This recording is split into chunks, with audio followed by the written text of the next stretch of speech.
ለጥያቄው ብቻ የማይፈልገው ሰው ለእንጀራው ብቻ የማይፈልገው ሰው እግዚአብሔር ፈልጓል። ይሄንም ብሎኛል። ይሄው በእግዚአብሔር ፊት አልዋሻችሁም። እግዚአብሔር ትልቅ አምላክ ነው።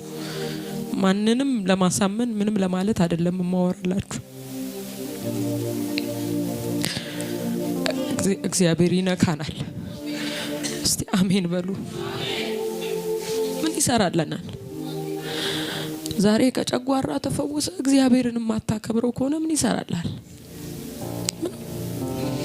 እግዚአብሔር አገልጋይ ያደረገን ሰውን ለሱ ለመማረክ ብቻ ነው። ምንም ለክብራችን አይደለም። ይሄው ጌታ ነው ምስክሬ። ለእንጀራ ተሸክመህም ትበላለህ እኮ። ሰው አማራጭ ስለሌለው አይደለም አገልጋይ የሚሆነው። እግዚአብሔር ይዞት ነው አገልጋይ የሚሆነው።